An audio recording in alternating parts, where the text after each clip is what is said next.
nkeneye ko mama agenda byibuze nagize urugo rwanjye koko. Nitwa Rudasingwa Mariza, umukobwa wa Rudasingwa Jerome na Mutoni Letitia. Mama Letitia yapfuye ndi muto, numva ngo yazize impanuka. Sinzi ngo byagenze bite. Bidatinze nanjye ntibyatinze kuko mba murangiye murumuna wa mama, ariwe mama wacu. Ariko agahinda ndi kunyuramo n'ibyago ndi kunyuramo hanini mba mbona ari jye wabyikururira. Yenda iyo ndeka data agashaka uwo ashaka, simuhatire gushaka mama wacu, ibi byose ntabwo biba byarabaye. Ubuzima mbayemo buragoye pe, nta mahari, nta agahinda, mbese ni amayobe. Ese buzashira? Nzaba umukobwa nk'abandi? Nzagenda nk'abandi? Aha, iyi ni inkuru ya Mariza ntisanzwe. Ariko papa, ubu tuvugishije ukuri nzajya kwiga ryari koko? Ntihashize imyaka 2 munkuye mu ishuri, nirirwa hano nicaye ntegereje buri munsi uraza ugira icyo mbwira, none na n'ubu amaherezo ni ayahe? Mariza mwana we, ukigira impungenge buri gihe uhora ufite ibibazo, uba wijimye. Papa ntabwo bizi wowe byihorere. Humura, narakubwiye ngo kereka icyo ntafite nicyo uzamburana. Neza ubu hashize imyaka ingahe wirirwa umbwira gutyo? Ndimo ndabikurikirana, kubikoraho.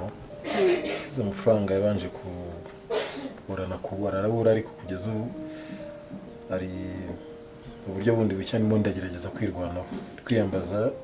Urabona nka bare mfite Butare, ubundi nayishyize ku isoko. Papa n'ubu ntabwo muramenya umuntu wibyarira amafaranga? RIB iri kubikurikirana. Hari n'ubundi buryo ndimo ntekereza ko n'ibyanga ibya RIB tuzaca mu tuzakoresha ubwo buryo bundi, ariko ikirajwe inshinga n'ikindajwe inshinga ni kubona abona amafaranga yuzuye akakujyana kwiga. Papa n'ukuri nshaka kujya kwiga nkava muri uru rugo pe, hano ndaharambiwe. Ibaze ko abantu twiganye barangije banabonye akazi, nirirwa nicaye mu rugo. Mariza, uzi ko ngukunda? Yego. Uri imfura yanjye. Yego. Buri kimwe cyose nzashobora nzagikora, ibyo bitume nibura nongera kubona mu maso yawe hakeye, sibyo gikobwa? Reka ndanze cyangwa ku munsi uzambwira ngo nimpakire ibikapu. Vuba aha ngaha uraje ugende humura. Ryarize buri munsi wirirwa uvuga gutyo. Niba naremeye kugurisha akabari kanjye, saa izi ngizi urumva ari iki kindi nasigaza kugira ngo cyagushimisha nicyo kintu numva nshyizeho umutima kandi unyizere. Nta kibazo, reka mbyemere. Ese papa ngusaba akantu? Bwira mwana wanjye ntacyo nakwimarira. Cyangwa nashaka agatelefone. Shaka telefone mbere y'uko ujya kwiga, cyangwa igihe uzaba ugiye kugira ngo tujye dukora dukomereka. Uramutse ibonetse na n'ubu ntacyo byaba bitwaye, nyine nkaba njya nyihugiyeho muri iyi minsi, nyine nazajya no kwiga nkayijyana. Umukobwa wanjye ndakakugurira shama. Yego. Ntacyo nakwimarira mwana we. Yego biraba bivanze bibare ko. Nshimiye ikibazo no kubivuga bikarangirira. Ndagura agahendutse, ntabwo njya mu byinshi, urabizi ukeneye amafaranga. Siko sinkuburira nk'aka kijana cya 80. Papa urakoze. cyane. Urakoze ariko iyo mureba nyibutsa ugira utahe hano habera ibintu byinshi. Nabigutesega. Ugira utahe ugenda mu kazi ukamara igihe, n'igihe uje ntujye nk'umwanya ngo tunaganire. Uba wiberaniye n'umugore wawe. Akoze ko ari byo Mari. Nta nubwo uheruka kunsohoka, nubwo duheruka kujya kungurira. Hari ikibazo ufite ikindi uretse ibyo gusohokana hanze? Nta kindi na kimwe, ni ugusohokana gusa ku kantu niko. Yego hamaze iminsi tutabikora, yego, ariko ni shuguri kandi ikibazo cyawe kirankomereye ku buryo kwicara hamwe bitagira. So umwanya rero kugeza ubu ndumva ndi libre, urajya umbona uko nshaka kandi no gusohokana. Ariko wanamuga ndibutse. Then duhita ducana hano ku kabari by'akabrochette. Nta kibazo n'ukuri, ndishimye. Ariko Mariza. Chérie. Karame. Peter. Ni byiza. Wase chérie, uyu mukobwa nukubyuka yicaye amabero, ntashobora no kugira karimo yakora muri uru rugo. ndimo nganira na papa yaje kumbaza rutunara ari kumbaza muri ibyo bintu ntabwo ari byo rwose ntukajya urera abajeyi uyu muntu ni inkumi ntiyakoza udusahani ntiyakubura imbere y'umuryango araza yabyateye amaberebero reka uriya mukozi mwazanye ashinzwe cy'ingenzi nirirwa mbyoza njyewe ntegereje kujya kwiga nta kindi nshaka gukora none se ubu uyoboye ko uri inkumi nubwo dufite umukozi ni ukwicara gusa guhera mu gitondo kugeza nimugoroba umuntu w'inkumi nta n'akantu na kamwe wakora ngo dufite umukozi nugera se mu rugo rwawe bizagenda bite nutabona umukozi ntabwo uzajya ukora imirimo yo mu rugo bishoboka ko nta kintu njya nkora uvugisha umunsi urimo urakora iki gihe wahereye wicaye uri kuvuga amagambo imbere ya so ubundi nawe akaba yicaranye na so cyangwa ni njye yadushatse twembi cyangwa yashatse njyewe ari ikosa nahaguruka ajye mu turimo twaganira agashiriye humura kuganira nta kibazo ariko aricara akarambya akagumayo akibagirwa ko n'imirimo ihari umva mara igendo ujye mu kazi genda ko no gahoro hari hanze hari ibintu oya yikabye amasara aratondetse umukozi ari kumesa umukozi yakorobye none se ubwo uyu yakora iki muri uru rugo azajya aho yicaye gusa nta kintu akora uransanze hari bashaka kumutanya akabazo dushaka akabazo dufitanye ahubwo nawe urakabya ntiwamuhwitura iyo akwicaye iruhande aba yashashe amabi arashaka kuhaguma ameze nk'umuntu udafite gahunda yo kugira ikintu yakora si ubundi bintu nahoze numva muganira ngo bya tubari ngo bya telefone ni ibiki ko utigeze ubimbwira ako sheri nawe uri cyamanga siyoza wumviriza ukaza ufite agashiha reba ukuntu umusohoye wagira ngo yibye ariko se ari ikintu kidasanzwe kuba twakwicarana n'umwana tukaganira ese ko ibyo bintu numvishe muganira ntabizi ni gute ujya kuganira n'umwana ibintu utaranabanje no kunganiriza ngo tubigeho inama kandi turi umuryango sheri nta kintu uri kunyenga nta kintu ndi kugukinga ahubwo wowe ibyo wankinze nsobanurira numvishe muvuga ngo ukagurisha utubari ngo ibintu by'amatelefone ngo kujya ku ishuri urabona uriya mukobwa ukuntu amaze kungana ari uwo kujya ku ishuri koko reba ukuntu angana reba imyaka amaze kugira buriya akeneye ishuri uri gutuma nkwibazaho cyane gutuma ntekereza ko ari ikintu uri kunyenga reka nkubwire njyewe reka nkugire inama si umugabo wanjye nubizi uriya mukobwa ungana akura ntabwo akwiye kujya ku ishuri ahubwo dukwiye kumushakira umugabo agashaka tuvira hano ubu tugiye ku biciro ry'imigani bazaba ko umukobwa wacu yaduheze muri iyi viziyo turimo none se urabona adakuze agiye kugumirwa agiye kumbera nk'abaturage bo mwikaritsiye njya numva bambwira ngo umukobwa na nyina basigaye bangana ariko njye ntabwo byantungura kuko nabizi ahubwo agiye kuzanduta ntabwo se urakunda angana urabona adashaje ariko nicyo kimero cyanyu nafata umwanzuro rero nyine ajye gushaka umugabo byo kujya mu mashuri se umuntu ungana kuri arajya kwiga iki sheri nizere ko urimo urakina ntabwo imyaka afite yamwemerera kurongorwa no kwiga byose hamwe icyo tutamushyigikiramo ni uko yabanza agakora icyo we ku giti cye yumva ashaka kubanza wenda kurongorwa cyangwa se kwiga uriya mwana wacu agiye kwiga sibyo yazagaruka yarashaje burundu nta mugabo yazaba akibonye reka nkubwire rero sheri uriya mukobwa kugira ngo ajye ku ishuri ahubwo twamushakira akazi tukamushakira icyo gukora cyangwa se fata umwanzuro umushyingire urashaka azagusaziraho kamubwire uriya ntabwo ari umwana gufatira imyanzuro kuri urwo rwego wenyine azahitamo ikimworoheye tunabihindurire paje ndashonje shaka akantu nashyira mu nda mujye ku kazi ntibakererewe ubu si igihe wari mwicaranye ubu ntibiba byatunganye wirakara binkorere vuba tugenda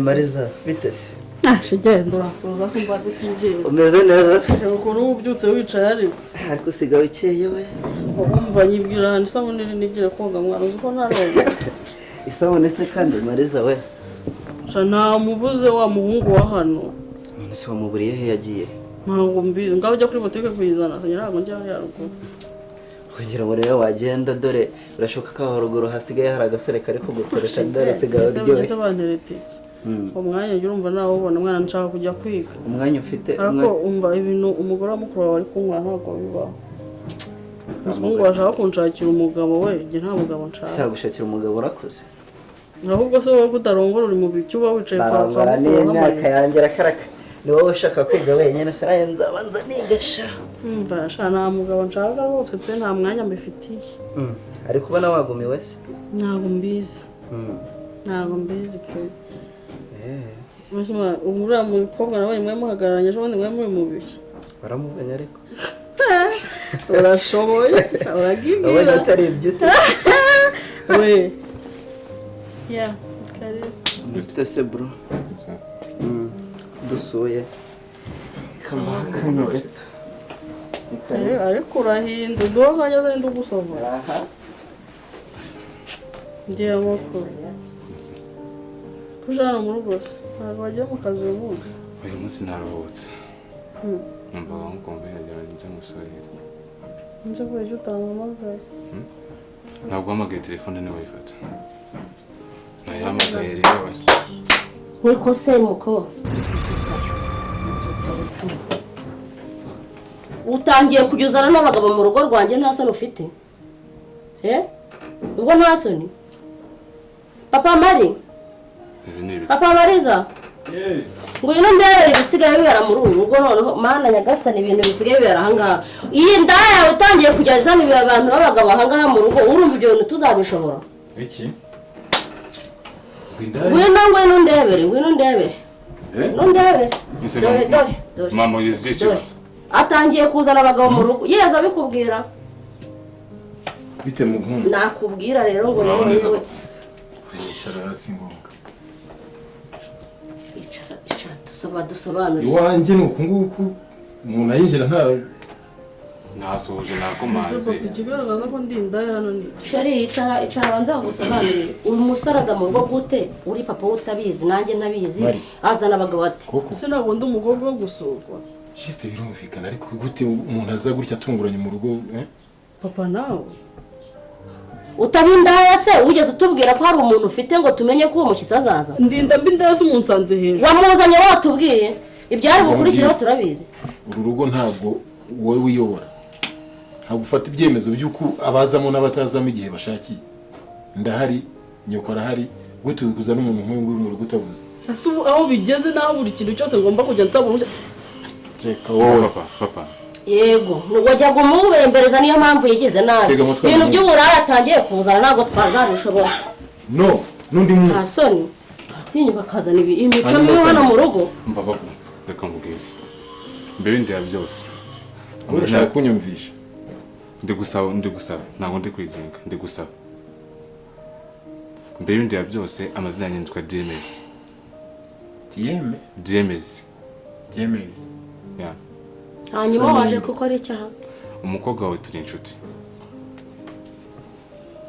biguha uburenganzira bwo kuvogera iwanjye uko ubiboneye ya twari twavuganye ntamuhamagaye mbwira ko ndi buze hano akubwira ko mpari cyane hari telefone ntabwo yigize ayifata urishoye uraje nkinjira mu rugo uko mbibonye nishyuye ko nishakiye nkaho nta nyirarwo rugira papa ugira ikibazo ndabona ari n'umuntu mukuru umukobwa wamaze kuba indaya nta ngingo nimwe ikurengera hano mu rugo iwanjye ibintu by'uburaya mwana reka mbe nigendeye agusobanurire uriya mukobwa yagombye kuba afite ngo papa dore mfite umuntu uzaza kudusura akabinteguza akabibwira nyina none wowe uri kuza kwipresenta imbere yanjye wigira ikibazo ndabizi ko nanjye nakoze amakosa yo kuza ntacyo mvugana nawe sinkeneye dore inzira yakuzanye ngiriye sohoka vira Kadogo bite se naho wagereye kwa mukuru wawe usigaye ubu ni ngombwa ngo unyite Kadogo mu muhanda ndabizi menya ko iyo ucumbitse uba ucumbitse uracumbitse nawe ntabwo ubizi ntabwo ushinzwe ibyombo uri kujya wese ko mbona ahubwo uri kugukatiriza ugenda mvuye kwirebera cya Clarissa mani kiriya gicuruza Clarissa kandi usigayemo birimo se cyarankatiye mwana ukatiye gute kizemera nahise ugira urukundo gahambwira yampe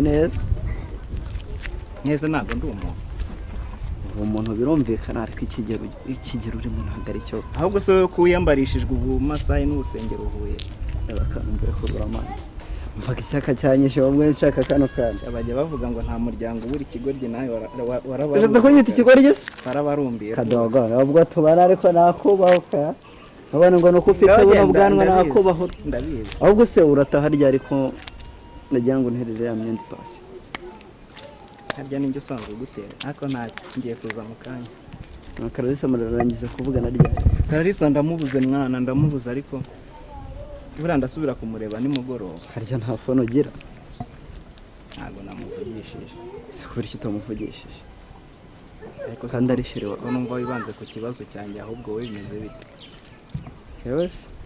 ikibazo kijyanye n'iki? Ntacyo. Ushaka ngusomye se? Akareka ntabwo kandi usujye kumva njye ntabwo nk'inzoga inzoga. kubera iki Njye ninywera amazi hari ako se ubundi ko mbona wirirwa mu rugo wajya gusenga rya cyo bita nko gusenga. ubwo uje kunyima ku mubyimba ko mutajya mu mpurushya. Shaka banzura umugore wa girlfriend adashaka nkubwire. Mabuja wawe nawe hari ukuntu nsigaye mbona nyirebesha ukuntu. Ayavuga ngo ni mabuja wawe kandi nampa ifaranga ntabwo nzamukatira. Gute? Ushatse kuvuga iki? Nawe uri umuntu mukuru urabyumva. Kadogo ntumbwire ko ku mugore wa girlfriend icyo utumva ni hari icyo ushaka. Ntacyo nshaka ahubwo we nabishaka. Nakurya ku mugore wa girlfriend. Niganiriraga. Kadogo reba uburyo wambaye. Uri kubireba? Ndabizi. Umugore wa girlfriend nta n'isoni. Naganiraga da. Urumva byakunda? Kadogo ntituzapfa ubusura bizi turakunda. Ntabwo byashoboka. Ushatse kuvuga iki? Ntacyo. Ngo hari ukuntu ngubona ngo mabuja iki? Reka ibyo bintu ntabyo navuze. Soza inkuru. Ahubwo twitahire. Hari utwombo nasize ntogeje. Kange kudusoza. Mani ibyo by'ibyombo bivemo mfite imyenda ishaka guterwa ipasi. Uziko ku cyumweru mfite rendezvous yo kujya gusura icyana mani. Nsomyeho nyine nanjye. Kandi wambwiye ko uri umwadeperi ntabwo nisi nagusomyeho gute. Akantu atakara nakabagabo wa kintu. Ntabwo urabo umugabo. Ubwo reka nigendere nyine ndakuzura igisambo. Ujya he? Uracyakomeje inzira yo kujya kureba Clarissa se nubwo wambwiye ngo ntawo hari akizeye. Simbwiye ko ngiye koza ibyo. Tanga tugende. Mfite imyenda idateye ipasi. Uri kubyumva neza? Sanga idateye ipasi ndakwereka. Ntubona ngo nuko ufite ubwanwa. Ndagufora bro. Uri kubyumva? Yemewe. Urabona birana nakubwije ubundi ibyo uriya mukobwa wacu Mariza. Sinajyaga mbikubwira ukagira ngo ndikukubeshya. Ngo urebe ibintu yakoze ejo bundi kwifata agatangira kuzana abahungu mu rugo agatangira atanatubwiye nta kintu yatubwiye. Rero nibyo nakubwiraga ngo ibyo ku ishuri tubyihorere tumushakira umugabo kuko ubushyuha afite turebye nabi twazashiduka yaratwaye n'inda. Sha mu by'ukuri nakubeshya ibyo bintu nanjye nabonye ari ibyo ariko rero umwana wanjye kumubabaza tuma atagera ku nzozi ze nanone nkumva mufite intambara mu mutima. Ndumva koko twamushyingira ndumva ariko nanundi mutima kamwe yamureke yige nicyo kintu yagusabye ngomba gukora kandi kuko mfite ubushobozi simumva impamvu gusa ariko karakango batumye Sheri nubwo yabigusabye ngiye mbona atazabishobora. None se nagera aho tutamureba urumva azakora ibiki niba atangiye kuzana umusore duhari nazaba ari ku ishuri tudahari urumva azakora ibingana iki? Urabona aziga koko ko umugabo ubona ari washaka waretse twabure tumushakira agatuza akishakira umugabo akubaka urugo. Ndabyumva ibintu mbwira n'ibyo ariko rero biranshanze bikomeza kunshanza. Nyamara shira bitekerezeho kuko rwose ndabona nta kindi kintu twakora kitari icyo ngicyo. Naho atari ibyo ntabwo byazashoboka. Kwiga byazamunanira agatwara imyenda akadusebya amafaranga twishyuye ku ishuri y'ubusa. Umva rero byarutwa no kumushakira urugo. Tekerezeho bifatira umwanzuro sibyo? Okay. Baza kugerageza. Bega mwese mbona mbagerageza kugushimisha nawe nkamushimisha ariko ejo karakantu kandi mu bwonko usanga yicaranye n'irangirwa musore ngo idatinya no kwipresenta kwa sebukwe. Nanjye narumiwe buriya. Umuntu bamuvuze ati uyu muntu n'uyu nawe arajya kwivuga ngo ngewe ngo nitwa ibyo sibyo kuba ngo yitwa turamuzi. Handi umvinyatinyije. Samuel uriya n'amaguru ye bungubu baracyabarizwa muri iki gihugu. Samu Karame wanzaniye amazi yo kunywa.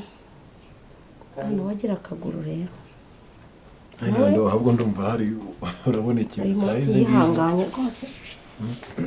Yihanganye banze tazirereye cyane. Nakira amazi nashaka. Nose uri Samuel ko ariwe twari duhamagaye. Mbonye ari mu kazi kenshi nyine ndayaza. urandebera ibyo nakubwiraga ariko uyu mukobwa wasigaye yumva nabi nahamagara Samweli ngo anzanire amazi akaba ari yazana ubwo ari gukwepa imirimo ngo Samweli asigara akora wazana amazi kugira ngo ntagire ikintu akora urareba ntacyo yafatiye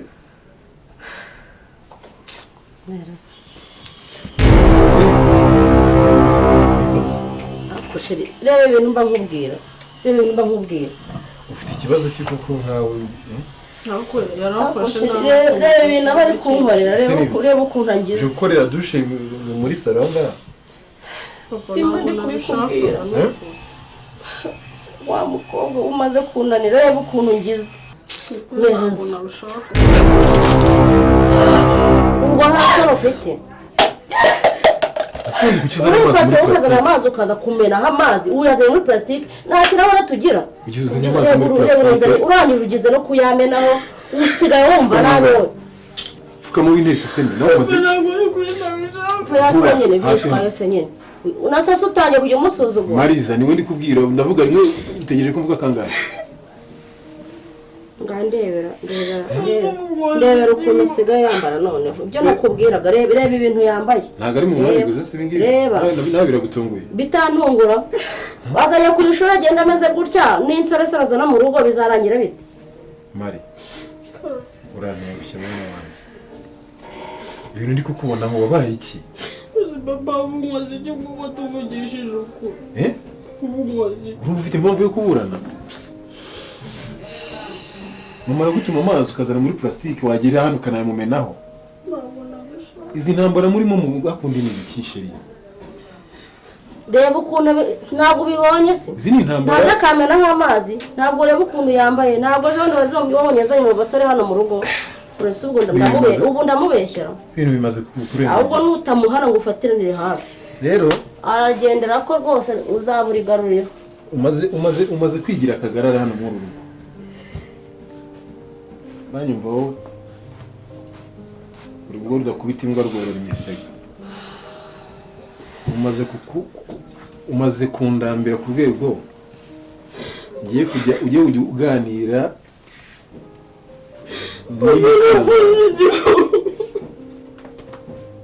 umenya amazi mu nkweto reka nkubwire ngiye kugukorera icyo bita gasopo n'undi munsi uyu mukandara urawubona navuze ngo reko